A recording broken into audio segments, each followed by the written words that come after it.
Maybe you've heard of McLaren's Longtails, which are dramatic vehicles with a focus on driver engagement and fun. What we have here is the 600LT, which represents the latest chapter in McLaren's Longtail story. Not only that, but this is a drop-top Spider version. Now let's see if it's as much fun as McLaren says it is.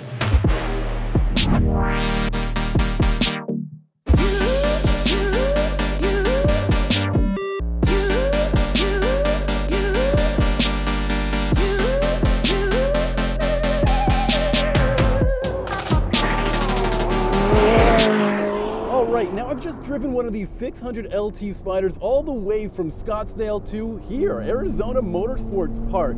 And right in the background are these fantastic fighter jets, because there seems to be some kind of Top Gun training academy going on right next door. And that's a great backdrop for us, because here we are, we get to see some real power and speed over there. But you know what?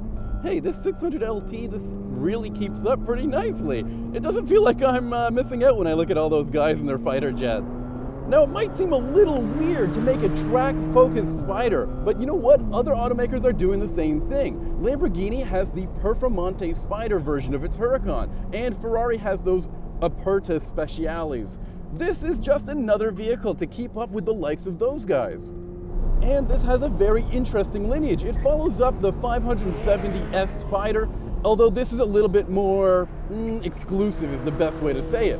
There are two versions of the 600LT. This is the Spider, obviously, and it's actually lighter than the 570S Spider. In comparison to the coupe, this is just about 100 pounds heavier, which is actually pretty surprising considering, you know, they chopped this whole thing off and they put a power retractable hardtop. And no matter what, you still get the fantastic speed that this vehicle is known for. And McLaren didn't even have to do too much in terms of strengthening the chassis in any specific way. The carbon fiber monocoque really does a great job. It makes this car feel really responsive, and lightweight is just McLaren's way of doing things. This thing still weighs a little over 3,000 pounds, and that's pretty impressive. On the road, the vehicle can feel a little skittish, but here on the track, well, it's a perfect dance partner. It's telepathic. The steering does everything that you want it to, and the gear changes, they fire off so nicely, and they sound so good.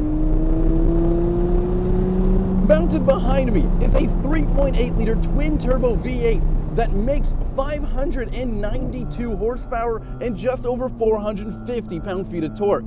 It lets this car hit highway speeds in under 3 seconds, which is insane. And when you get to 124, that happened in just over 8.5 seconds.